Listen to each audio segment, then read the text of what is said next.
મિત્રો આજના એપિસોડમાં આપણે એક એવા એવરગ્રીન બિઝનેસ પર વાત કરવાના છીએ કે જે મતલબ જ્યાં સુધી પૃથ્વી પર માનવ જીવન છે ત્યાં સુધી એની જરૂરિયાત રહેવાની છે। હવે આ જ બિઝનેસ કહો છે અને એ પણ બિલકુલ આમ ઝીરો રોકાણ કહીએ તો પણ ચાલે, કારણ કે સિમ્પલી 20 થી 25 રૂપિયાનું આપણું જે કંઈ પોકેટ મની મીન્સ કે ખિસ્સામાં જે પૈસા પડ્યા હોય છે એ જ પૈસાથી આપણે સ્ટાર્ટઅપ કરવાના છીએ, અને એ પણ ગામડામાં ઘરે બેઠા, અને એમાં પણ જે કંઈ અભણ મહિલા પુરુષ છે યા તો સમથિંગ માની લો કે 10 વર્ષનું કોઈ બાળક છે એ પણ આ ધંધો કરી શકે એવું પોઝિશન છે। મિત્રો આ જગ્યાએ હું તમને એટલું જ કહેવા માંગીશ કે જો તમે ખરેખર બિઝનેસ કરવા માંગો છો અને તમારે જીવનમાં કંઈક કરવું છે અને તમને જો ખરેખર ધંધાની યા તો પૈસાની જરૂરિયાત છે તો જ આ એપિસોડ જોજો, નહીં તો અત્યારે જ ક્લોઝ કરીને તમે જઈ શકો છો, કારણ કે સ્કીપ કરીને કંઈક નવું જાણવાનો કોઈ મતલબ નથી, કારણ કે હું જે તમને કહીશ એ ડિટેલ આપવી જરૂરી છે, કારણ કે જ્યાં સુધી તમને એ ધંધાની માહિતી ડિટેલ્સથી ના મળે બિલકુલ ત્યાં સુધી તમે આ ધંધો કરી ના શકો। એટલા માટે થોડી આપણી જે કંઈ બિઝનેસની જે કંઈ માહિતી હોય થોડી ઘણી લાંબી થઈ જતી હોય છે। વેલ, એપિસોડને લાંબો ના કરતા વાતોમાં મેન બિઝનેસની શરૂઆત કરીએ। હવે મિત્રો વાત જાણે એમ છે કે જ્યારે મતલબ એક સિઝન આવી રહી છે કે જ્યારે ઉનાળો ચાલુ થઈ રહ્યો છે ત્યારે ઘણી જગ્યાએ મેરેજ ટાઈમ ચાલુ પણ થઈ ગયો છે, ઘણા બધા મેરેજના પ્રસંગો પતી પણ ગયા છે। જ્યારે આ જે રનિંગ સિઝન છે એમાં ઘણા બધા મેરેજના પ્રસંગો તમારી આજુબાજુ યા તો કંઈ થોડા ઘણા દૂર સગાવાલામાં આવવાના છે ઓલરેડી, તો આ જગ્યાએ આપણને જેવી રીતના કપડાની જરૂરિયાત હોય છે, વાસણની જરૂરિયાત, ટૂંકમાં કહેવા જવું તો જે મેરેજ ટાઈમ હોય છે યા તો મતલબ કોઈ ઇવેન્ટ હોય છે અને એને લગતા જે કંઈ પ્રોગ્રામો થતા હોય છે અને એમાં જે પણ વસ્તુની જરૂરિયાત હોય છે એની સિવાય એ જ વસ્તુની જરૂરિયાતમાં એ લિસ્ટ જોવા જઈએ તો એક જરૂરિયાત એવી છે કે જે મતલબ ફૂલોની વાત કરું છું મિત્રો, કે ફૂલ એક એવી વસ્તુ છે કે જે મતલબ દરેક તહેવાર પર એનો ઉપયોગ થતો હોય છે, સારા પ્રસંગો મતલબ સુપ્રસંગોમાં યા તો માઠા પ્રસંગોમાં પણ એનો ઉપયોગ થતો હોય છે। તો ફૂલ એક એવી વસ્તુ છે મિત્રો કે જીવન જોડે વણાઈ ગયેલી વસ્તુ છે મિત્રો। હા, ફૂલની વાત સાંભળીને તમારે એપિસોડ છોડવાની જરૂર નથી, કારણ કે મેં તમને ધંધો કીધો છે તો ધંધો હું શીખવાડી જ રહીશ આ બિઝનેસના એન્ડ સુધીમાં કે કઈ રીતના તમે ખિસ્સાના 20 થી 25 રૂપિયામાં 1000 રૂપિયા મહિનાના કમાઈ શકો છો મિત્રો। હા, તો આપણે વાત કરીએ છીએ ફૂલની। હવે આ જ ફૂલનો જેવી રીતના ઉપયોગ થતો હોય છે અને જેવી જ માંગ હોય છે એ પ્રમાણે એનો ભાવ પણ હોય છે। હવે ઓનલાઈન ભાવ જ્યારે જોવા જઈએ તો માર્કેટમાંથી કદાચ આપણે ફૂલ લાવીને ધંધો કરતા હોઈએ છીએ મિત્રો, તો એ જ ફૂલની કિંમત દિન પ્રતિદિન અલગ હોઈ શકે છે, કારણ કે કોઈ તહેવાર છે યા તો પછી કોઈ એવો માહોલ ચાલી રહ્યો છે કે જ્યાં મેરેજનો પ્રસંગ મતલબ ચાલી રહ્યો છે અને એવી સિઝન હોય છે ત્યારે કદાચ એનો ભાવ થોડો વધારે ઊંચો હોય છે, અને ક્યારેક જ્યારે ઓફ સિઝન છે જ્યારે એનો ઉપયોગ ઓછો હોય છે, કોઈ પ્રસંગ નથી હોતો ત્યારે એનો ભાવ ઓછો હોય છે। પણ વાત કરીએ જ્યારે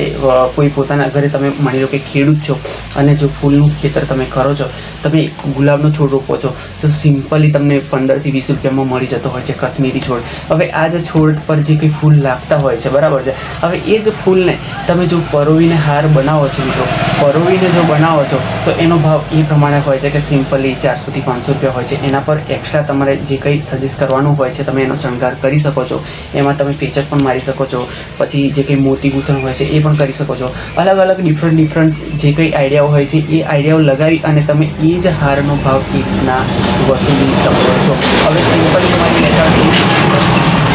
એ જ મેથડની તમને જે આવકના મેથડની વાત કરું તો માની લો કે લગ્ન પ્રસંગ કોઈ છે તો એ જગ્યાએ તમે સારી એવી ઇન્કમ કરી શકો છો, કારણ કે જે ઘરે મેરેજ હોય છે એ વ્યક્તિ ખર્ચો કરવાનો મતલબ પાછો નથી પડતો અને એ ટાઈમે લોકો હારના જે કે એટલા પૈસા આપી દેતા હોય છે। અને વાત જો તમે કદાચ ધાર્મિક વૃત્તિના છો અને કોઈ જગ્યાએ ધાર્મિક પ્રસંગ છે તો એ પ્રમાણે તમે ભાવ ડાઉન પણ કરી શકતા હોવ છો। હવે એ જ વસ્તુ જો તમે બજારમાંથી ખરીદો છો તો અત્યારે જે કિલોનો મિનિમમ 300 રૂપિયા ગુલાબનો ભાવ હોય છે, અને એ પણ મેં તમને કીધું દિન પ્રતિદિન અપ ડાઉન થયા કરે છે। પણ માની લો કે કોઈ સિઝન છે અને એનો જો સિમ્પલી 300 રૂપિયા ભાવ છે તો એ જ જે કિલો ફૂલ છે એમાંથી તમે સિમ્પલી 1000 થી 1500 રૂપિયા કમાઈ શકો છો। અને જો તમે 20 થી 25 રૂપિયાના છોડ ઘેર લગાવો છો અને એ છોડ જ્યારે વિકાસ પામે છે થોડા ટાઈમમાં અને એનું જ કટિંગ કરીને તમે નાખો છો તો એક છોડમાંથી 10 અને 10માંથી 100 છોડ જ્યારે કરો છો અને એનું જે ફૂલ આવે છે તો સિમ્પલી તમે 15 થી 20 ફૂલ વેચી અને 10 થી 15 રૂપિયા કે 20 રૂપિયા જનરેટ કરી શકો છો। સિમ્પલી કહેવા જાઓ મિત્રો તો ગામડામાં 1 રૂપિયાનું એક ફૂલ ઓલરેડી વેચાતું હોય છે, પણ આ જ ફૂલ જો બજારમાં જાય છે તો એનો ભાવ પ્લસ થઈ જતો હોય છે, મીન્સ કે દોઢો થઈ જતો હશે યા તો પછી 1 રૂપિયાનો 50 પૈસા કાં તો 2 રૂપિયા થઈ જતા હોય છે મિત્રો। હવે મેં તમને વાત કરી એ રીતના જો ફૂલ તમે ગુલાબના ફૂલ પરોવીને હાર બનાવો છો તો એનો એ રીતના ભાવ હોય છે કે જેમાં તમે 1000 થી 1500 રૂપિયા કરી શકો છો, અને જો ગૂંથીને બનાવો છો તો સિમ્પલી એક નાના પ્રોગ્રામમાં જરૂરિયાત હોય છે એક ખાલી શોભા માટે, જો એક શોભા માટે તમે જો કોઈ હાર વેચો છો અને એમાં મિનિમમ 25 થી 26 ફૂલનો જે કંઈ હાર બનતો હોય છે, જે મતલબ એ પણ ગૂંથીને જ હોય છે, પેલો વરોવીને હોય છે, તો ગૂંથીને જે હોય છે એ સિમ્પલી 25 થી 30 રૂપિયા તમે લઈ શકો છો. હવે એ જ 20 થી 25 ફૂલના તમે એક છોડ જે ઉછેર્યો છે એની પાછળ થોડી ઘણી મહેનત અને આવી રીતના તમે એક છોડ પરથી પણ 2-3 હાર બનાવી શકો છો. એનું જો વ્યવસ્થિત માવજત કરો છો તો દર ત્રીજા દિવસે તમને એટલા ફૂલ તો મળી જતા હોય છે કે સિમ્પલી તમે 1 થી 2 હાર બનાવી શકો. આ થઈ એક જ છોડની એક એક્ઝામ્પલ તરીકે વાત, પણ તમે 100-500 છોડ લગાવો છો તો સિઝનમાં ઘણું બધું એમાંથી કમાઈ શકો છો. અને એની સિવાય પણ તમે હજારીગણની ખેતી કરો છો, યા તો એક જેને ગિલાડી ઇંગ્લિશમાં કહે છે, જે અહીંયા દેશી લેવલે આપણે ગામડામાં જોવા જઈએ તો ગેબી કહેતા હોય છે, પણ એ જે બીજલી કે ગેબીના તમે છોડ કરો છો અને એના પર જે કંઈ ફૂલ મળે છે એને પણ તમે સિઝનમાં જે વરકન્યાના હાર છે એ બનાવી અને એક હારની કિંમત 400 થી 500 રૂપિયા. મિત્રો, એક હારની કિંમત 400 થી 500 રૂપિયા એટલે કે 1000 રૂપિયાના 2 હાર તમે આરામથી સેલિંગ કરી શકો છો. અને વધારે ના કરો તો સિમ્પલી કોઈ પણ ગામડું હશે તો તમે 500 થી 600 રૂપિયામાં તો ઘરે બેઠા સેલિંગ કરી શકો છો. એના માટે કોઈ જગ્યાએ જવાની જરૂર નથી, કારણ કે એડવર્ટાઇઝમેન્ટ માટે તો તમારો મોબાઈલ છે. અને જો તમે ફૂલની ખેતી કરો છો તો સિમ્પલી 1 વર્ષમાં તમે માર્કેટમાં આવી જશો. મિત્રો, વાત કરીએ એડવર્ટાઇઝમેન્ટની, તો એડવર્ટાઇઝમેન્ટ માટે તો તમારો મોબાઈલ ઓલરેડી છે, પણ હું તમને ઓનલાઈન કોઈ જગ્યાએ ફેસબુક પર કે વોટ્સઅપ પર